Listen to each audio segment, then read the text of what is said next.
محمد صلاح is a player. لو أنا جيت دلوقتي شلت كلمة محمد صلاح من الجملة، تفتكر أحط إيه مكانها؟ يلا نعرف مع بعض. السلام عليكم، أهلا بيكم في فيديو جديد. في الفيديو ده هنتعلم مع بعض وهنعرف إيه هي subjective pronouns. وأول حاجة لازم نعرفها إيه هو أصلا السبجكت. السبجكت هو أول جزء في تكوين الجملة بتاعتي، وده بيكون عن الفاعل أو الشخص اللي أنا بتكلم عنه في الجملة. فلازم أعرف إن السبجكت بتاع الجملة بتاعتي بيكون حاجة من اتنين، إما بيكون noun وإما بيكون pronoun. أول حاجة noun معناها اسم الشخص اللي أنا بتكلم عنه. زي ما قلنا في المثال الأول، قلنا محمد صلاح is a player. هنا أنا ذكرت اسم محمد صلاح نفسه. فأول حاجة علشان تعمل السبجكت إنك تقول اسم الشخص، سواء مثلا كان علي، man، هدى، بنت، the cat، animal أو حيوان، عمر and I، جروب أنا وعمر، سالي and هبة، جروب كامل وأنا مش منه. فهنا قلت محمد صلاح is a player، محمد صلاح لاعب. لكن لو جيت أشيل كلمة محمد صلاح من الجملة بتاعتي، دي حاجة اسمها subjective pronouns أو الضمائر الشخصية. بمعنى إن أنا بشيل الاسم من الجملة بتاعتي وبقول ضمير بيعود على الشخص ده. طب إيه هي الضمائر الشخصية؟ تعالوا نعرفهم مع بعض. I وI معناها أنا، ودي بستخدمها وأنا بتكلم عن نفسي. تاني حاجة he وهي بستخدمها علشان أتكلم عن مذكر أو ولد. فلو جيت هنا قلت محمد صلاح is a player، لو شلت محمد صلاح من الجملة بتاعتي هقول he is a player. he is a player، وهنا he معناها هو لاعب. طيب لو بتكلم عن بنت هقول she، هي. بعد كده عندنا it وit بستخدمها علشان اتكلم عن اي حاجة غير عاقل، سواء كانت بلد، كان شيء، كرسي، ترابيزة، حيوان، lion، donkey، ايا كان اللي كنت بتكلم عنه. فاي حاجة مفرد غير الانسان بستخدم it. we بستخدمها علشان اتكلم عن مجموعة من الاشخاص وانا واحد منهم. فهنا مثلا قلت عمر and I، هنا انا وعمر جروب مع بعض وانا جوه الجروب. فلو هشيل عمر and I هعوض عنهم بكلمة we. بعد كده you ويو بستخدمها لو انا بكلم شخص في وشه. فمثلا بكلمك انت دلوقتي وانت بتتفرج عليا، فهقول لك you، سواء كنت انت لوحدك او انت وزمايلك مع بعض. فيو بستخدمها علشان اكون بكلم واحد او جروب مع بعض. اخر واحد معانا وهو they وthey بستخدمها علشان اتكلم عن جروب ولكن انا بره الجروب، انا مش منهم.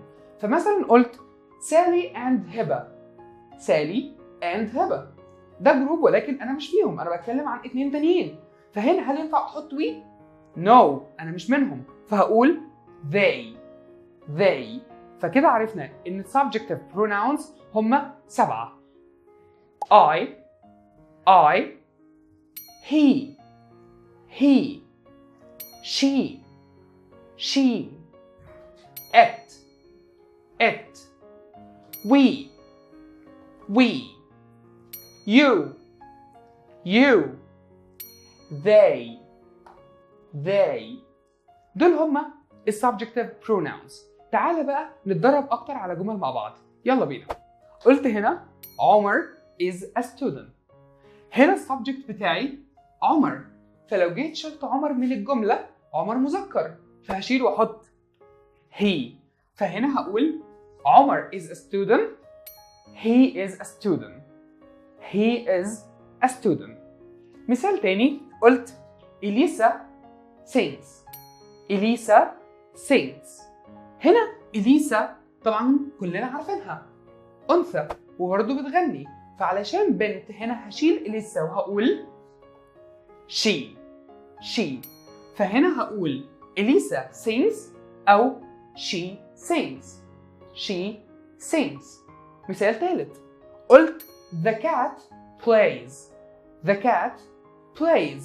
هنا the cat قلنا ان ده حيوان، وطالما حيوان يبقى غير عاقل، فهنا هشيل كلمة the cat من الجملة بتاعتي وهقول مكانها it.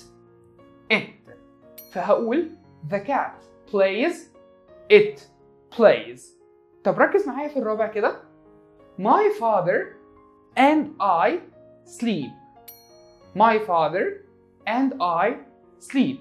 هنا ده مش واحد بس، ده جروب، بابايا وأنا. فهنا لما هقول الجملة هشيل my father and I وهقول مكانها we.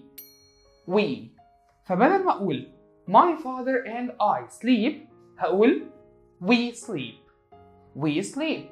تعالى بقى نتدرب دلوقتي على جمل. أنا هديك الجملة زي ما هي كده وعايزك أنت تحلها قبل ما أنا أحلها. مثلا نقول أول مثال مع بعض. Sarah is a doctor. Sarah is a doctor. هنا أنا بقول سارة دكتورة، فلو أنا هشيل كلمة سارة من الكلمة هقول مكانها إيه؟ Great. She is a doctor. هنا عارفين إن كلمة سارة بنت، فشلت سارة وحطيت مكانها الضمير اللي بيعود على البنت اللي هو she. فهنا هقول she is a doctor. Very good. تاني حاجة معانا the dog runs.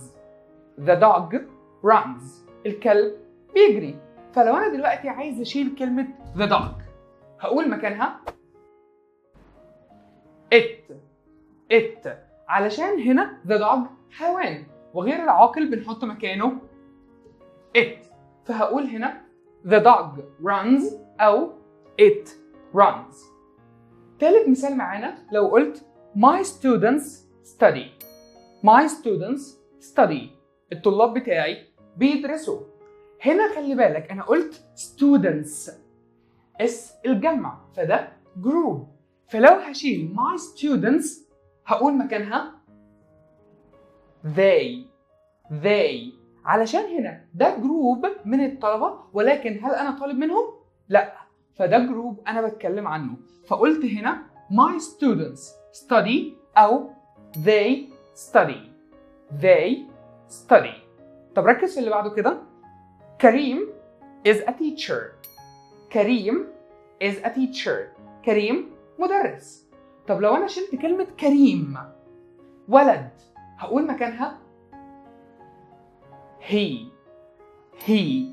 فهنا هقول كريم is a teacher وممكن أقول he is a teacher. آخر مثال معانا هدى and I are friends. هدى and I are friends. هدى وأنا أصحاب، فهنا ده جروب، لكن هل أنا برا؟ No، أنا جوه الجروب هدى and I. فهنا هشيل هدى and I وأحط مكانهم we. فهنا ينفع أقول هدى and I are friends أو we are friends. في الفيديو ده عرفنا إيه هما subjective pronouns. أتمنى تكونوا عرفتوا إمتى وإزاي نقدر نستخدمهم. إحنا كده خلصنا، نتقابل في فيديو جديد ودرس جديد وأشوفكم إن شاء الله على خير. باي باي. كونسبت. اتعلم إنجليزي صح.